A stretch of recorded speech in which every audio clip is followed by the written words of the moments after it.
Russian എണ്ണ വാങ്ങാൻ ഇന്ത്യക്കുള്ള അനുമതി താൽക്കാലികമെന്ന് വ്യക്തമാക്കുകയാണ് അമേരിക്ക. ഇന്ത്യയിലെ ഞങ്ങളുടെ സഖ്യകക്ഷികൾ നല്ല നിലപാടുകൾ എടുക്കുന്നവരെന്ന് ട്രഷറി സെക്രട്ടറി സ്കോട്ട് ബെസന്റ് വ്യക്തമാക്കുന്നു. ഈ ഹ്രസ്വകാല നടപടി റഷ്യൻ സർക്കാരിന് സാമ്പത്തിക നേട്ടം ഉണ്ടാക്കില്ലെന്ന് ട്രഷറി സെക്രട്ടറി പറയുന്നു. അമേരിക്കയുടെ നിലപാട് ഇന്ത്യ അപമാനിക്കലാണ് എന്നാണ് കോൺഗ്രസിന്റെ ആരോപണം.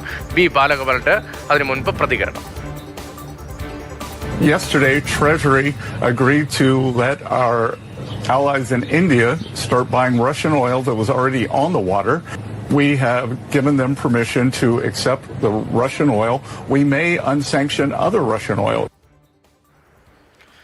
ബി ബാലഗോപാൽ വിവരങ്ങളുമായിട്ട്. ബാലു, ഈ റഷ്യൻ എണ്ണ വാങ്ങാൻ ഇന്ത്യക്കുള്ള അനുമതി താൽക്കാലികമെന്ന് പറയുമ്പോൾ അമേരിക്കയുടെ ഒരു സൗജന്യം പോലെയാണോ ഈ പ്രസ്താവനയെ കാണേണ്ടത്? അതായത് ഇന്ത്യക്ക് നൽകുന്ന ഒരു താൽക്കാലിക സൗജന്യം എന്ന രീതിയിലാണ് ഇപ്പോൾ അമേരിക്കൻ ഭരണാധികാരികൾ ഇക്കാര്യത്തിൽ വ്യക്തമാക്കുന്നത്. ഈ റഷ്യൻ എണ്ണ വാങ്ങിക്കാൻ ഇന്ത്യക്കുള്ള അനുമതി താൽക്കാലികം മാത്രമാണ് എന്നാണ് ട്രഷറി സെക്രട്ടറിയായ സ്കോട്ട് ബെസന്റ് ഇപ്പോൾ വ്യക്തമാക്കിയിരിക്കുന്നത്. ആഗോളതലത്തിലെ എണ്ണ ലഭ്യത ഉറപ്പാക്കുന്നതിന്റെ ഭാഗമായാണ് റഷ്യ എണ്ണ വാങ്ങാൻ താൽക്കാലിക അനുമതി നൽകിയിരിക്കുന്നതെന്നും അദ്ദേഹം ചൂണ്ടിക്കാണിക്കുകയും ചെയ്യുന്നുണ്ട്. ഈ ഹ്രസ്വകാല നടപടി റഷ്യൻ സർക്കാരിന് സാമ്പത്തിക നേട്ടം ഉണ്ടാക്കില്ല എന്നാണ് ട്രഷറി സെക്രട്ടറി ചൂണ്ടിക്കാട്ടുന്നത്.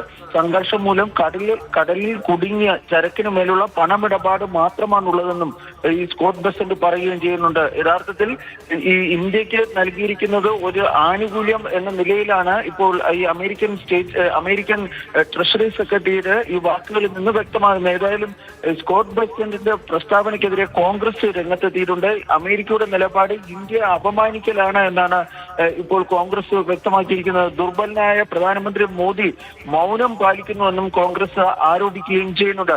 ഇതിനിടെ ഇന്ത്യയുടെ പക്കൽ 4000 കോടി ലിറ്റർ ക്രൂഡ് ഓയിലും റിഫൈൻഡ് പെട്രോളിയവും ഉൽപ്പന്നങ്ങളും ഉണ്ടെന്ന് കേന്ദ്ര സർക്കാർ വൃത്തങ്ങൾ വ്യക്തമാക്കുകയും ചെയ്യുന്നുണ്ട്. അതായത് ഏതാണ്ട് 250 ദശലക്ഷം ബാരൽ ക്രൂഡ് ഓയിലാണ് ഇന്ത്യയുടെ പക്കലുള്ളത്. ഇത് രാജ്യത്തിന്റെ വിവിധ പ്രദേശങ്ങളിലായി ശേഖരിച്ചിരിക്കുകയാണ്. അതുകൊണ്ട് തന്നെ ഇന്ത്യയിൽ പെട്ടെന്നൊന്നും ഒരു ഊർജ്ജ പ്രതിസന്ധി അല്ലെങ്കിൽ ഇത് ഇന്ധന പ്രതിസന്ധി ഉണ്ടാകില്ല എന്നാണ് സർക്കാർ വൃത്തങ്ങൾ ഇപ്പോൾ വ്യക്തമാക്കുന്നത്. ശരി, ഏതായാലും അമേരിക്കൻ പ്രതികരണം, റഷ്യൻ എണ്ണ വാങ്ങുന്നത് താൽക്കാലികമായാണ് ഇന്ത്യ വാങ്ങുന്നത്, താൽക്കാലിക അനുമതിയാണ് നൽകിയിരിക്കുന്നതെന്നാണ് അമേരിക്ക ഇപ്പോൾ വിശദീകരിക്കുന്നത്. പക്ഷേ അതേസമയം തന്നെ കോൺഗ്രസ് ശക്തമായ നിലപാടുമായി, കേന്ദ്ര സർക്കാരിന്റെ നിലപാടുമായി, വിമർശനവുമായി രംഗത്ത് വരുന്ന ബി ബാലഗോപാലാണ് വിവരങ്ങൾ നൽകിയത്.